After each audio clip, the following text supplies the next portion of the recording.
Stay in your lane. Welcome to the Mind Your Own podcast with Aaron Sorensen and Sasha Durkin, where we stick to sports, except when we're not. Hello and welcome to another episode of the Mind Your Own podcast. I'm Aaron. I'm Sasha. And Sasha, I was going to ask you how you are, but I just have to get this out of the way first because I feel like there's an elephant in the room of this episode, which one of my least favorite things about sports journalism and just the social media in general, but anytime you cover anything where results change quickly or something can be different within days, months, year, is the idea of, well, that did not age well. And we get that a lot at Hill Varsity. In fact, somebody just recently found a tweet from the day Fred Hoiberg was hired and responded and said, this didn't age well. And it's like, it's almost implying that you just shouldn't cover anything because you can't predict the future. You can't predict how a coach is going to perform or not. And so in that case, it's like, well, we have to, we're going to talk about that person when they're hired or when they do something great. Right.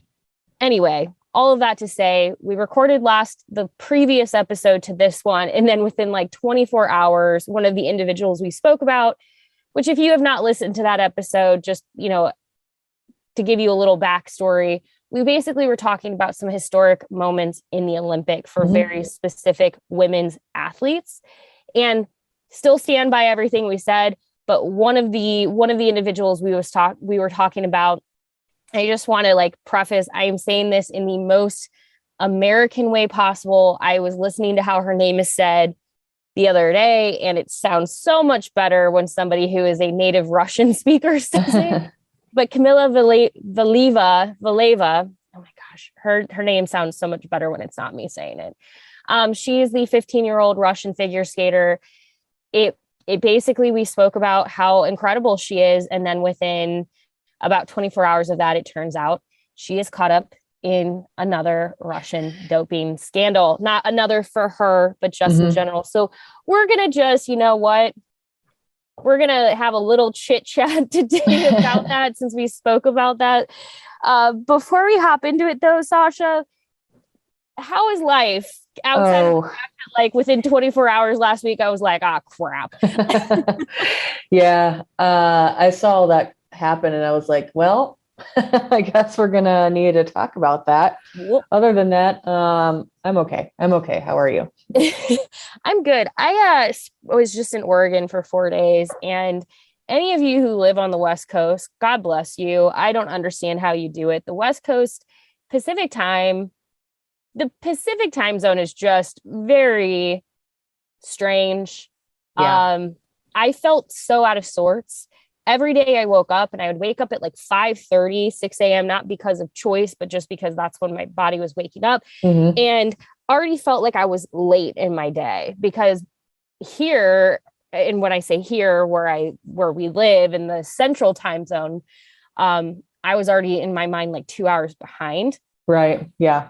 It just, yeah, it was not great. Can you talk about why you were in Oregon yet? Yeah, I can share a little bit about it. I've shared a little bit on different social platforms, but I have been fortunate to be working with Nebraska Public Media on a project that I will wait to kind of announce more specifics on what the project is until we get closer. But there's just a number of pieces within this project. For instance, you'll probably, if you watch any of state wrestling, Nebraska state wrestling, I should be clear, on Saturday or through the weekend, you may hear my voice being used in a special on the fact that this is the first year of girls wrestling in Nebraska. So I've been working on some different projects with them.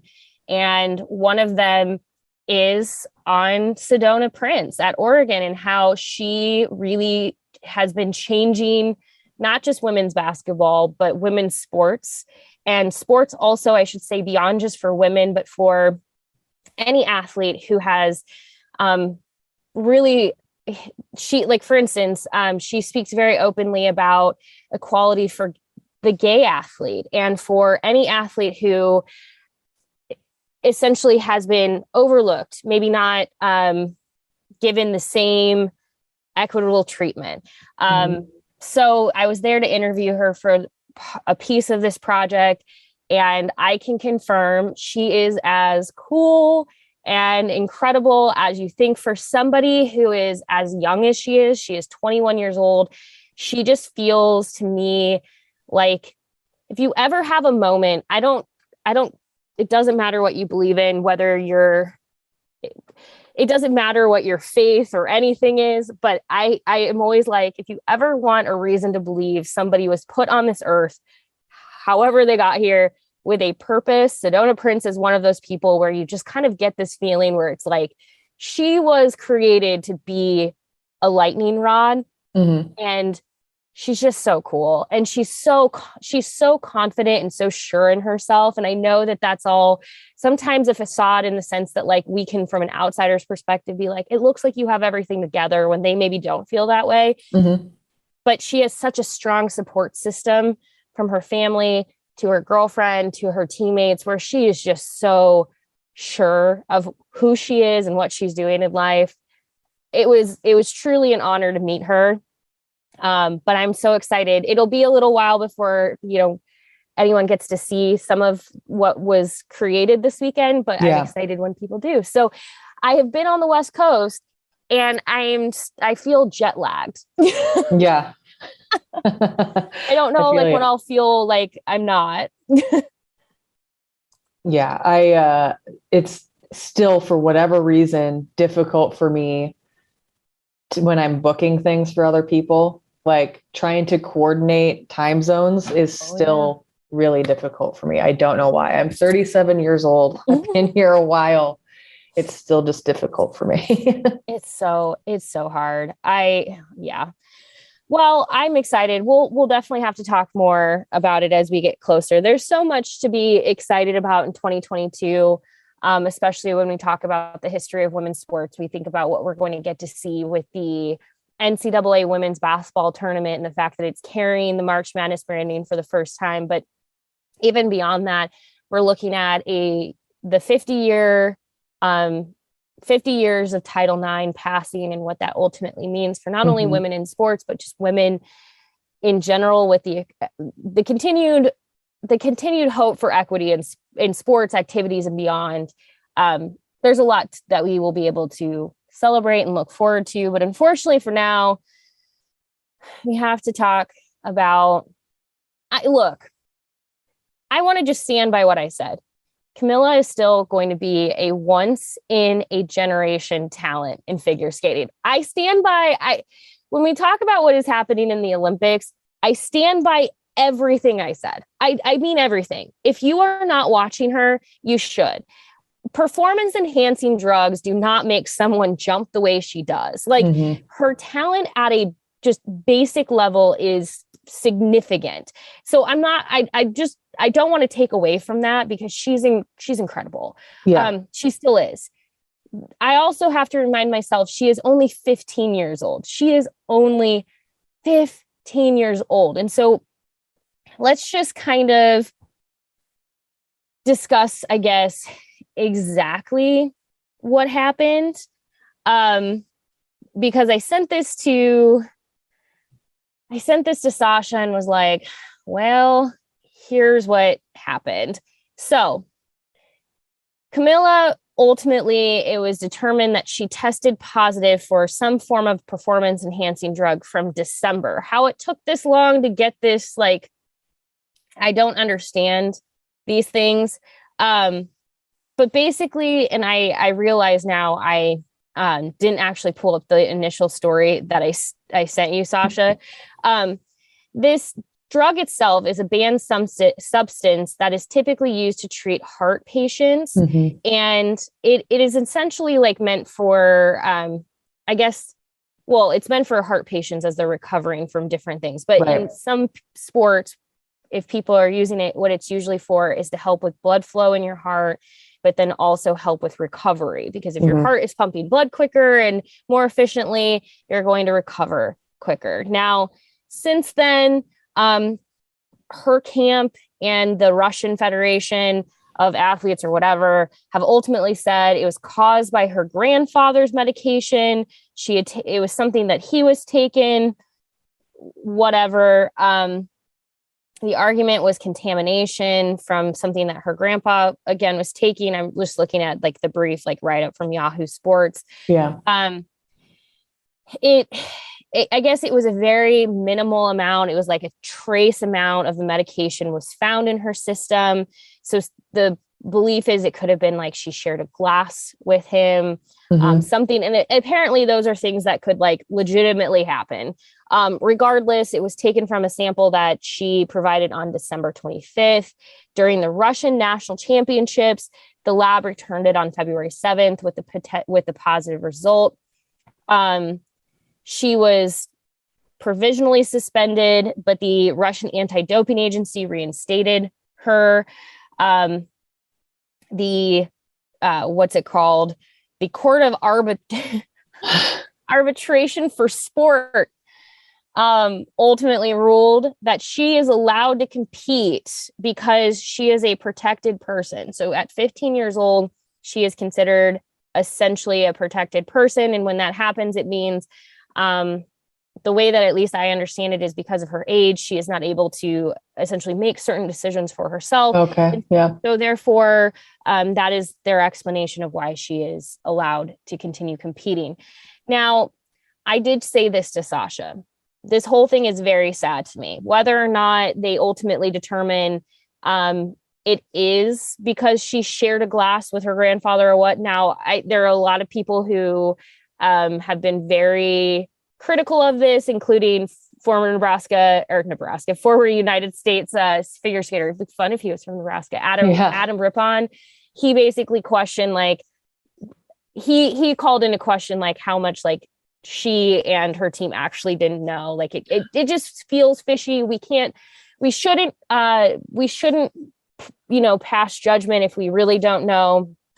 But the Russians don't exactly have a great track, right? Like, they don't have exactly a great history with doping, which we'll get into in a second. But regardless of who knew what and when and all of these things, it makes me sad because she's 15 years old. And yes, at 15 years old, you are not making decisions for yourself. So whether somebody did actually give her something or whether, I don't know, there's just a lot of things here where I'm like, I don't love the fact that she is so young and her name is now caught up in this. Right.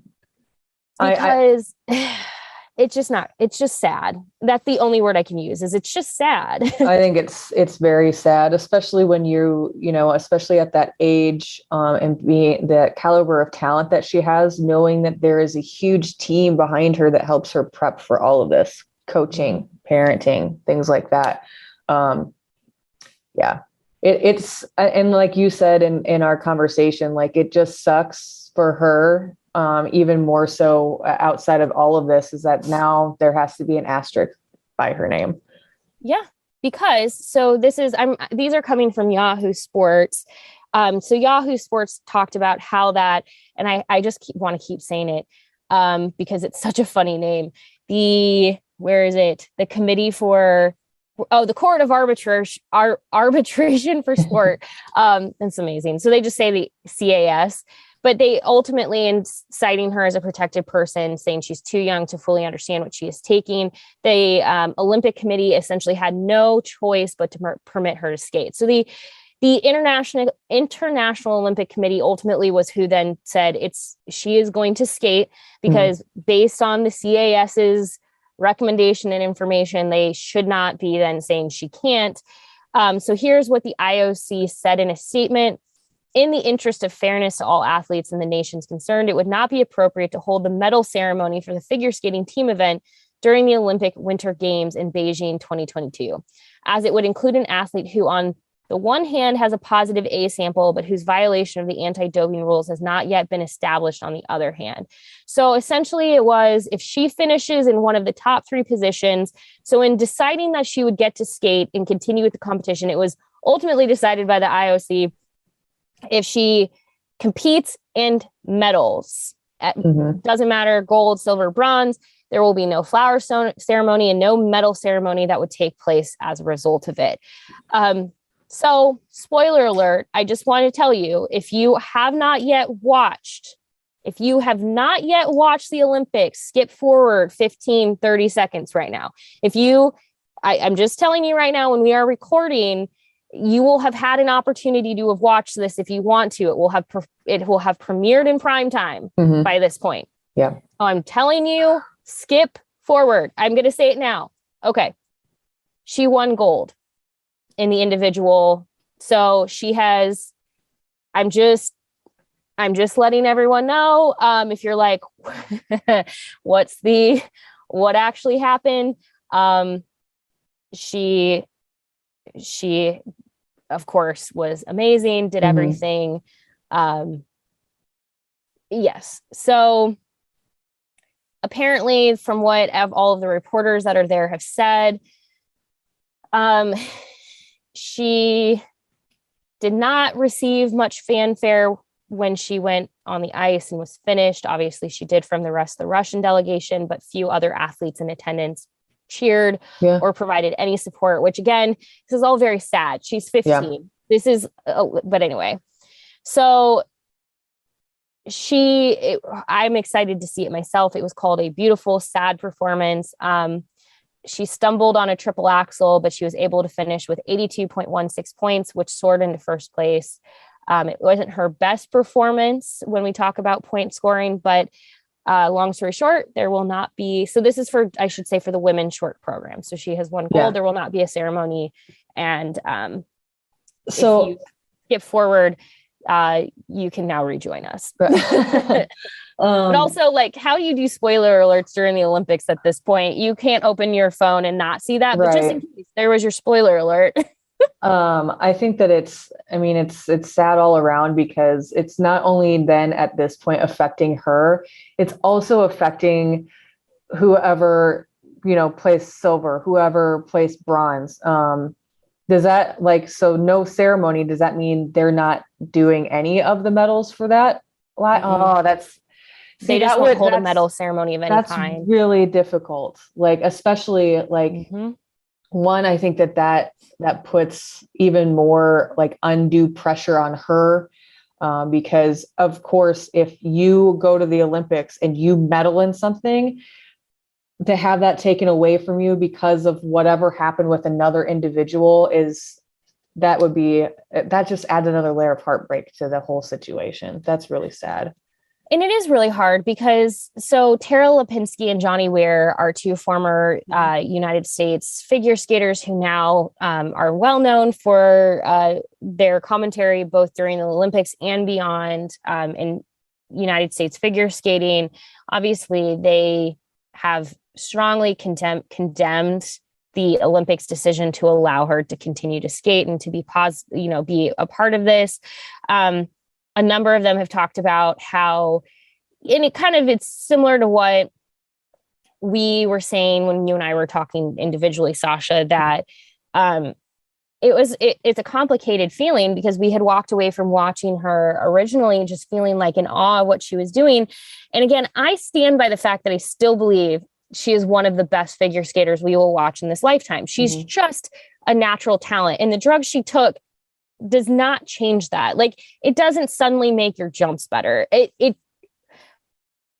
She is just talented. And I can also agree, though, with both Johnny Weir, Tara Lipinski, Adam Rippon, everybody who keeps kind of coming forward and saying, it's not fair to the other athletes because you need to be able to compete fairly and cleanly. I completely get that. In fact, there is a bigger kind of storyline to that piece. But when it comes to her, I don't want to take away from how special of an athlete she is. My hope is that this can be my hope is that this changes maybe how she goes about competing, because it would be a shame for her to, I don't know, just not get to be that athlete because of this. But the hard part here is that unfortunately Russia doesn't have the best track record with doping and its use of illegal drugs.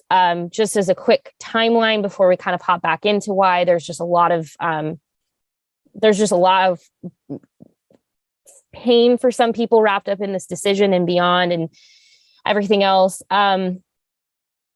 So the Russian flag and national anthem are currently banned from the Olympics. If you watch the opening ceremony or if you watch anything, you probably notice that they compete as the Olympic Committee of Russia. They don't compete as Russia. When they win anything, they don't get the Russian national anthem played. A lot of people criticize the way they went about that because it's like, great, you took away the like Russian flag and anthem, but like they're all still allowed to compete, and it's kind of whatever.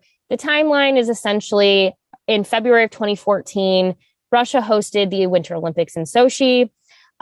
There was kind of a surprise at that time because Russia finished in the top of the medal table. I'm reading from NBC Sports, or I'm using them as kind of a help guideline. Yeah. So this is coming from NBC Sports. They did a great job really mapping out. So I'm kind of like taking their timeline and just making it a little bit easier to consume for this, for our podcast. But they won nearly twice as many medals as they had in the 2010 games. So just in 4 years, they have like doubled the number of medals that they're winning. That obviously raised some eyebrows of like, what were they doing? So then by the end of the year, there were reports of doping. So there were some things that ultimately came out that like seemed like, maybe something is going on here. And there were a couple of athletes, like one had to go into hiding out of like fear of their safety because they had been banned for doping. So fast forward almost another year into 2015, basically Russia's anti-doping agency was being told it was being non-compliant. They shut down their national drug testing laboratory. Other governing bodies, which by the way, there are so many governing bodies of sport. The track and field governing body, which this goes back into like what had happened at the end of 2014 with a couple of runners who had been potentially doping or were found to have been doping. They ended up suspending the Russian Track Federation for its role in all of this. So we get to May 2016, the New York Times publishes a testimony by the former director of the anti-doping laboratory in Moscow. He basically says they were switching out dirty samples for clean ones. And this was all going back to the 2014 Winter Olympics and other major events. So of course that started a follow-up investigation, which they started to uncover hundreds of doping cases by the Russians in dozens of sports. So the International Olympic Committee decides to start retesting old samples from Russia from 2008 to 2012 and everything else. And like ultimately ends up banning dozens of Russian athletes. So Russia then in August of 2016 competes in the Rio de Janeiro Olympics with a reduced number of athletes because a bunch of them failed their drug test. Like, this is just absolutely absurd. At the time, the IOC did not ban Russia. It was a whole thing. But the Paralympics kicked Russia out of its games. It was like, you're done. You're out. Russia's Olympic weightlifting team was banned. The thing is it's such a mess. It's a lot, yeah. So 2 years into the track ban specifically, like I said, there's all these different governing bodies who all do different things. So like while you have the track contingency saying like, we're not allowing you all of this stuff, they end up by 2017, August of 2017, starting to allow Russia to send athletes into national and world competitions to compete essentially as neutral athletes. So they can't compete as Russian athletes. They're not playing the Russian anthem if they win, the whole thing. So by the 2018 Winter Olympics in Pyeongchang, they ultimately decide, the IOC makes the decision that they will compete as the Olympic athletes from Russia. 2 Russians still failed drug tests at that game. Like, it just keeps like goodness gracious. thankfully, when Russia hosted the men's soccer World Cup in like the summer of 2018, there were no issues there. But it just, so long story short, because it just keeps going. Like I'm looking at this timeline and it's like every few months, there's just another thing. There's blaming of corruption and more and all of this stuff. And so like, all I'm saying is, and it goes beyond the Olympics, it goes into all of these world events, these track world events, everything. And they're just like, by 2019, they're talking about like potentially barring athletes like completely for the 2020 Olympics in Tokyo, which, FYI, they did not do, because by December 2019, the Russian flag and national anthem are just ultimately banned from the Olympics for 4 years. So we're in the 4 years right now. They're competing as the Russian Olympic Committee or whatever they say. And it just like with everything. So when you have what happened with Camilla take place, unfortunately, you kind of look at that and you're like, there's not a great track record here. Yeah, like exactly. Russia, unfortunately, has not exactly like built up a whole lot of trust that you can sit here and go like the adults around her. I feel so bad for her. I think she is caught no matter what in a bad situation. Because let's say hypothetically it was an accident and she did inadvertently somehow get cross-contamination from her grandfather's medication. No one wants to believe that because it doesn't seem likely based on everything the track record Russia has done. Yes. So, it's just, it's really sad because then if let's say it wasn't cross-contamination and it really was just part of, Russia's doping again to win medals. She's 15 years old. She is 15 years old, and 15-year-olds are not exactly like searching on their phone for like best performance enhancing drugs. No, 15-year-olds can make really dumb decisions, but it doesn't seem likely that a 15-year-old was able to get her hands, if it was something where she was being given that, it doesn't seem likely that she was able to go find that without the help of an adult. Yep. So the whole thing is it doesn't really matter whether she knew or not, or whether it was an accident or not. She's not going to get the benefit of the doubt here because people are just like, Russia has not given us a reason to believe that that's possible. Exactly. Especially like when it like was a continuous thing that happened over several years. It's I think it's just a sad situation overall. And I mean, I feel bad for her, but I feel bad for a lot of the other athletes too. I do, because other athletes are looking at this going, what the heck? And one of the athletes that is pretty upset by this, because there's a lot of pieces wrapped up in this. So ultimately you have who like oversees, again, you have all of these federations and all of these different people who make decisions. And so ultimately it was, well, she's a protected person, all this. And so by the time it was given to the International Olympic Committee to decide what to do with this, they decided to, as we said, allow her to compete, because at this point, it's kind of like I'm saying we as in they are saying, we don't really know yet, like, kind of this, we don't know that it was intentional. We don't know that it was these things. So they decide and make that decision to not play the anthem and not have a ceremony and all of these things, whatever. But there was one person who took particular interest in this, and it's Sha'Carri Richardson. And Sha'Carri tweets, "Can we get a solid answer on the difference of her situation and mine? My mother died and I can't run and was also favored to place top 3. The only difference I see is I'm a young Black lady." So Sha'Carri is a United States sprinter. She is, again, one of, I say again, like I've said it, but I've said this before in other episodes. She is an incredible athlete. She's one of the best runners in not only our country, but in the world.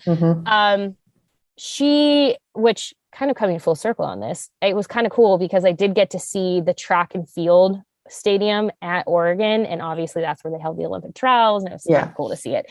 Anyway, she tested positive for marijuana prior to the which is hard to believe, it was just the 2020 games that were played in 2021.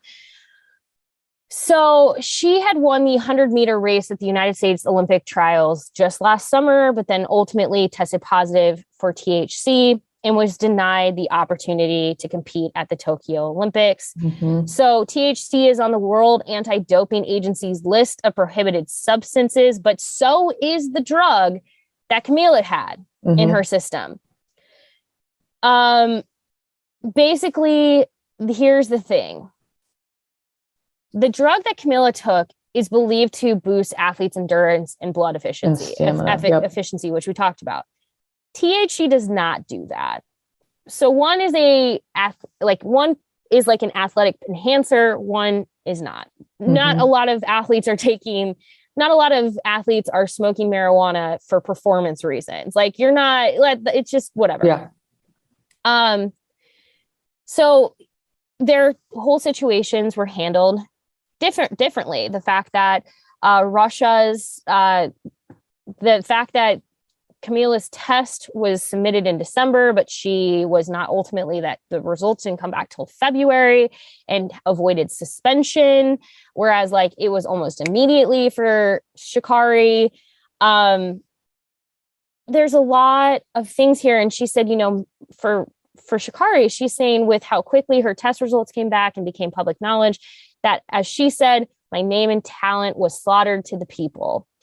And I get where she's like, I get her frustration here because it feels really inconsistent. And if you're going to be the IOC and you're going to make a decision to ban an athlete from a game over failing a drug test. Now, Sha'Carri is an adult based on her age. Mm-hmm. But again, I understand the protected person part and the fact that you could say, well, Camila couldn't have known what she was being given. And I agree. But at the same time, I completely agree with, you have to be consistent, because if you ultimately say she cannot compete, she can't have her medal from the team event, or we're going to take the medals from the Olympic Committee of Russia, whatever, Russian Olympic Committee, I always say it backwards. If we're going to take their medals, it would suck. But again, I fully believe she is one of the best figure skaters we will see. She would have the ability to come back in 4 years. Right. She'd be 19 at that point. And then she'd probably be able to compete again at 23. Like, right. I do have a really hard time understanding why they're allowing one athlete to continue to compete and not another, understanding that the drugs are different, but they're both on the banned substance list. Right. Understanding that they're both of different age, but like, just because someone is a protected person, at some point, then I'm sorry to say it, but like, when does Russia start saying like, okay, so if we have a bunch of minors competing for us and we have them all doping, but we can play the like, well, they're too young to know. So like, I mean, at what point does it start getting taken advantage of, where you're just like, well, they weren't old enough. Right. And it sucks because I do think that Camila is kind of getting caught in this too, but she's still being allowed to compete.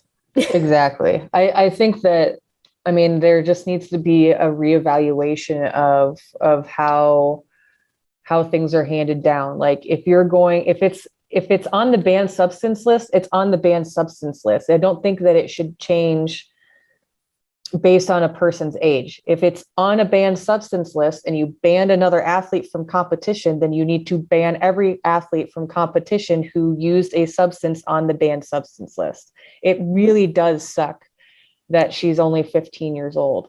However, I think that it just seems really wildly inconsistent between those two cases to like, I don't know. And this is like, I don't care like how people feel about weed, because I feel a certain way about it too, but marijuana, whatever.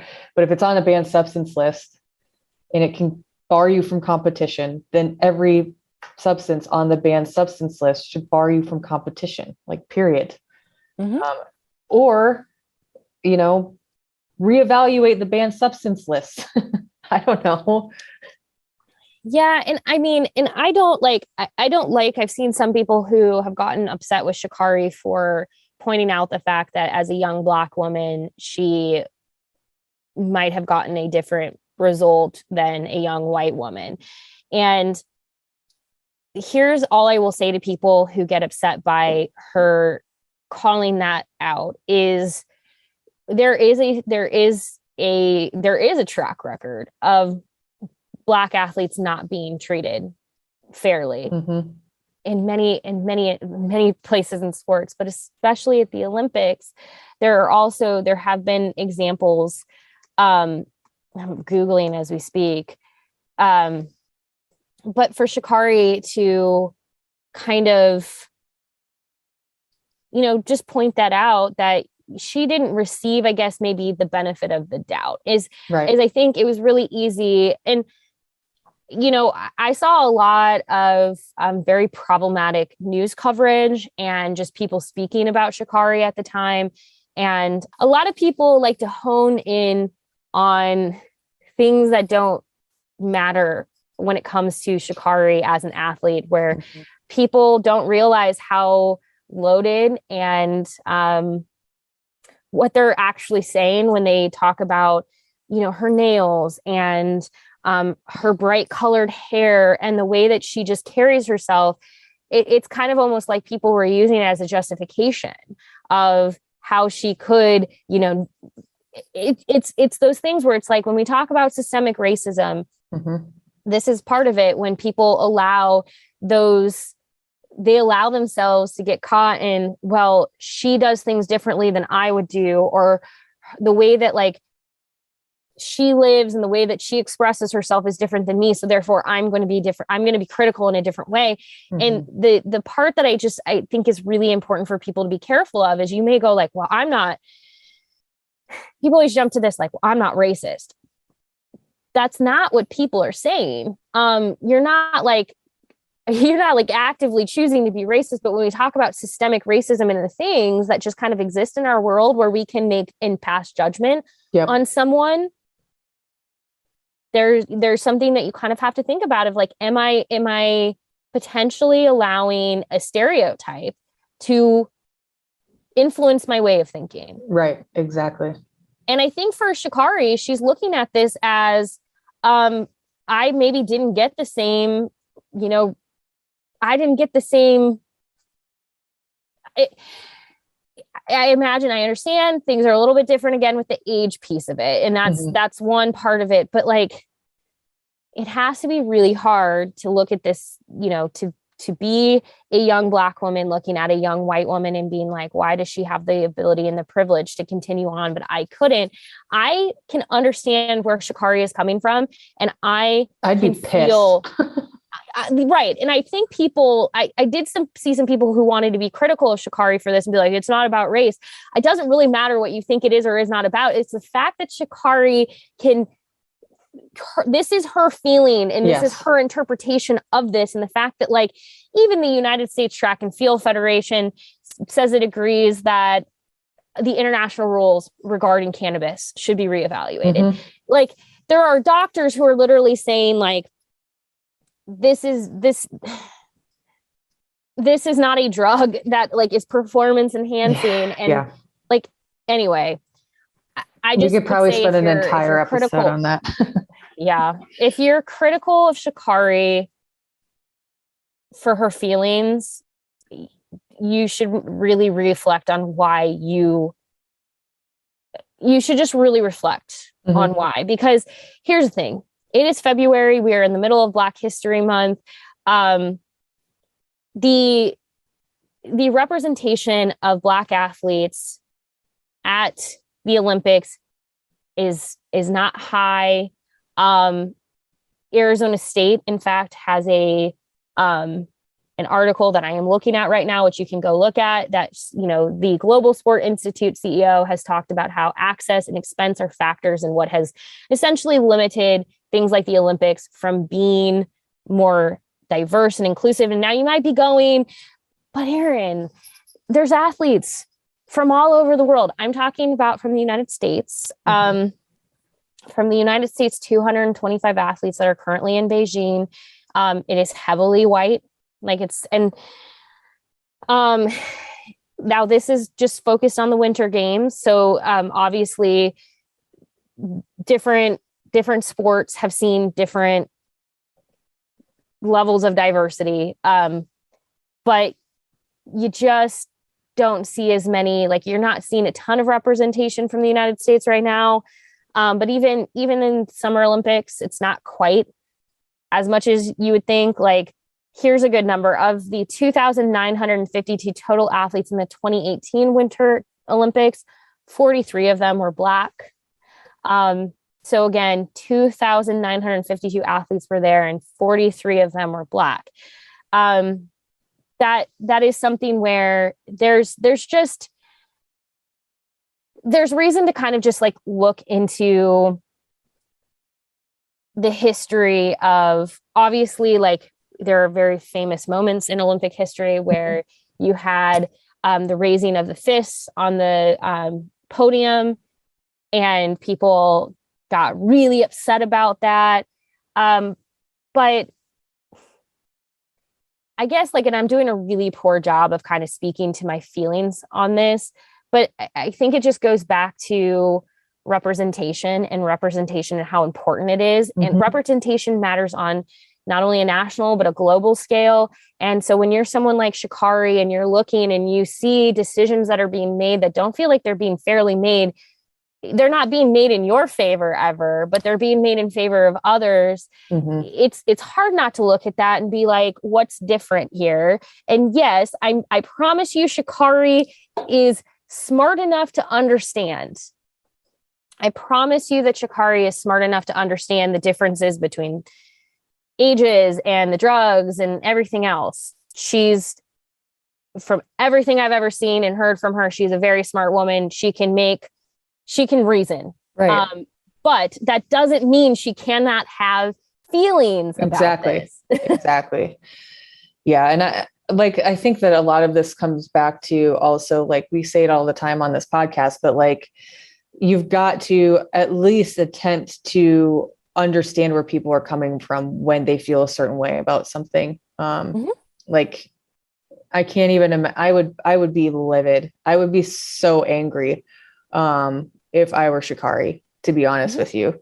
I can 100% see where she's coming from, and that would be entirely frustrating. A lot of these athletes spend the majority of their lives working and honing in on their skills, especially if their dream is to make it to the Olympics, to be able to do this, and the hard work and dedication to be essentially taken away from you for smoking marijuana. Like, mm-hmm. I don't know. It just needs to be, I just think that there needs to be a huge reevaluation of how these, you know, especially with anti-doping and things like that, just how, like, what's on the banned list and how they then hand down their decisions. I don't know. Kind of said it earlier in this podcast, but if it's on the banned substance list, then treat every situation the same. Yeah. And here's the thing, just to kind of give a little bit more context to what Sha'Carri is talking about. Like, she's not just expressing this in this moment. She's not just feeling this in the most recent, like, the last like year, but, and this is coming from them.us. The Olympics, but also just sport in general, has placed limitations on Black athletes. In the case of this story that Them was sharing, a lot of track stars who are vying for spots in the Tokyo Olympics have come forward and accused the Olympics of racism, misogyny, transphobia. It's not just Sha'Carri who has faced what she has, and it's the South African track gold medalist. I'm reading from them.us. I want to just point that out. So total credit to them. South African track gold medalist Caster Semenya failed to qualify for the Olympics after she was forced to switch events when she did not meet hormone requirements for her 800-meter race set by the World Athletics. She had previously been banned from competing in the race because her natural testosterone levels exceeded the maximum levels allowed for that race. She is an intersex cisgender woman. She would have had to take testosterone suppressants, which she then refused to do. She took that to court, but ultimately lost. Simone Biles has come out and spoken about that and how just wrong that was. Long story short, and then like you think about speaking of Simone Biles, you think of the way that Simone Biles was treated when she was speaking out on her mental health as an athlete. Again, there's transgender runner Cece Telfer, who was deemed ineligible for the United States Olympic trials due to not meeting the World Athletics hormone level requirement again. Then you had the news that broke before the Olympics in Tokyo that swimming caps for natural black hair would be rejected by the International Swimming Federation for not fitting the natural form of the head. So black women swimmers were not basically allowed to wear the swim caps that would be right for them with the type of hair that they have. They were being forced to have to wear swim caps that were designed for the hair of a white person, which is very different. Like our hair is different. Yes. It is just like, I just want to point out that these are like one thing after another, where like, if you are Sha'Carri and you're looking at all of this and you're seeing these decisions that are made against Black athletes on the international level, but they're obviously facing them on national levels too. But I'm talking when you're looking at the international level, and it's not just you, but this athlete is getting denied. This athlete's getting denied. Oh, but okay, if you're somebody who wants to come and argue with me and be like, well, blah, blah, blah, I want to argue against the testosterone levels, which like, just so you know, testosterone levels can be just about anywhere with any woman, regardless of anything. Like we are all built so different. And so the fact that there are people out there who would have to then go take a suppressant because of the way that their bodies are naturally made, like, excuse me, I get really fired up about stuff like that because people like to use key situations where they're like, well, what about this? And it's like, yeah, what about what? Like what? Yeah. Like, yes, there are transgender athletes, but like you focus so dang hard on one individual that like you don't realize how many other people you're harming in your pathway, and you're harming that person too. But I'm just saying, like, you're harming a lot of people. But like, in addition to that, if you're going to come at that, explain the swim cap situation. Explain why you can't make a swim cap work for a Black athlete because they need a different swim cap. Like if you're Sha'Carri and you're seeing all of this, it gets really damn hard to be patient. Yeah, exactly. It gets really damn hard not to look at it and be like, why could I not have competed? So I get where she's coming from. I get her frustration. I understand the situations are different. Again, I promise you, she does too. If there's anyone who's been incredibly thoughtful through this entire thing, it's been Sha'Carri Richardson, because she has taken full responsibility for everything. She went on the Today Show and talked about it and told people, I'm not looking for empathy. I'm not looking for you to feel sorry for me. I just want to be able to compete. And the fact that her suspension, it was like a couple of days. She couldn't participate in the relay, and it was a couple of days. And I think this is just a really, you know what, there's a reason that this is one of the least viewed Olympics to date. But I also think this is once again another really, really good wake-up call if people choose to allow it to be of, are we treating our athletes, are we treating them fairly? Is it equitable? Like I spend a lot of time, me personally, I spend a lot of time talking about the equity between men's and women's sports. And shit, I should probably start turning my attention to also like just equity within like women's sports. Are we treating Black women the same as white women? In a lot of cases, we aren't. Like we really aren't. Like there's a lot of reason to say that, like, you know, we talk about things like, oh gosh, I keep freezing. My computer is like, look, you need to tone it down. We talk a lot about just like the advancements that women have made in sports, which is great. Like we have come a long way in 50 years since Title IX passed. But there's a lot that still needs to be done. And a lot of it is like, a lot of it is when we start looking at the treatment of Black women in this space. And, you know, like I said, like this is maybe a good like little reality check for me where it's like, yes, I'm going to keep talking about the inequities between men's and women's sports because I absolutely think that we can, but like, or we absolutely should, but it doesn't mean that I can't put some attention within women's sports too, because when you aren't looking at like equity within women's sports, it's going to end up being like, we're going to keep running into a lot of these situations. Now, again, this isn't a perfect example because 15-year-old and 21-year-old and all this crap, but like I can get Sha'Carri's frustration, and I don't want people to dismiss Sha'Carri's frustration because her frustration is one that legitimately needs to be evaluated because she's allowed to feel that, and she probably has a point. Like there's probably some benefit of the doubt for whatever reason wrapped up in a young Russian figure skater that Sha'Carri was not given. Right. Exactly. And I think ultimately like that's kind of the maybe bigger, broader conversation here is just, you know, you have to look at all sides of it. Yes, Camilla's 15. Yes. I don't know. This is so frustrating to me to like even try to put into words just because like looking at things all encompassingly, obviously the Olympic Committee, the banned substances, all of that, is showing that it's an imperfect system.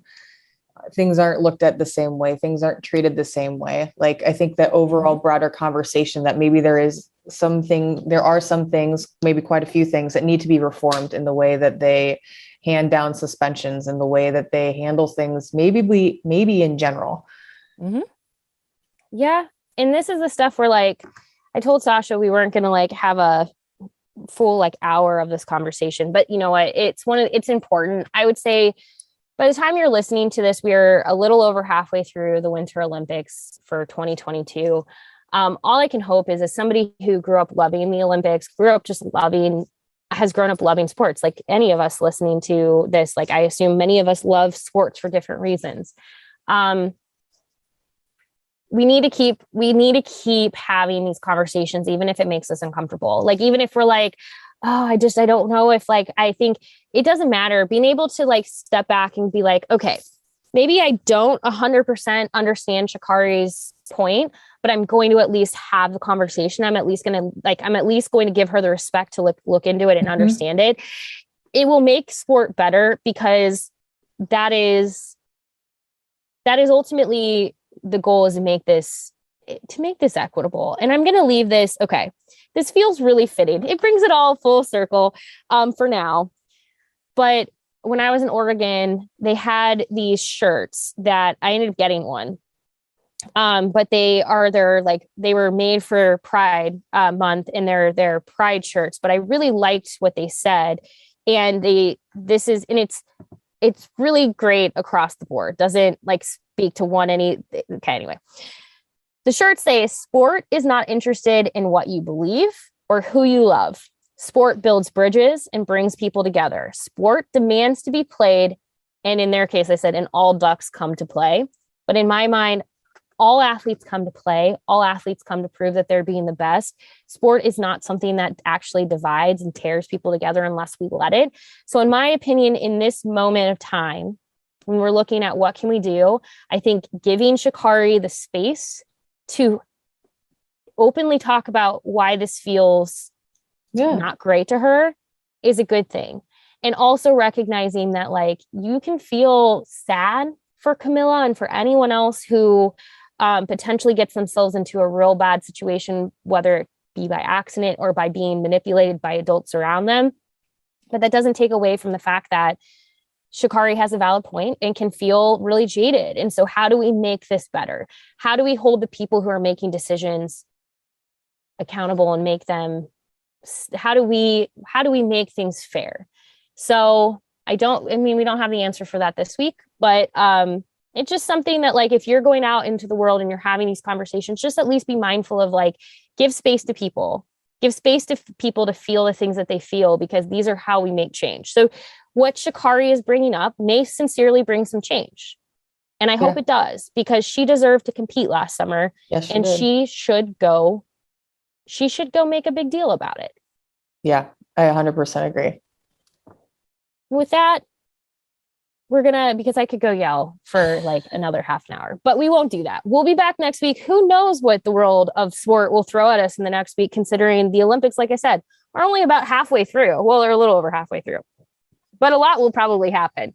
So as we see what comes next, we'll be back next week with another episode. We appreciate you subscribing, rating.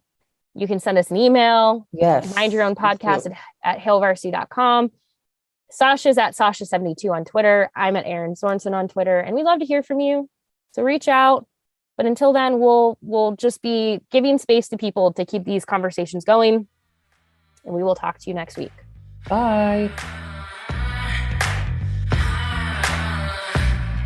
A Huda Media Production.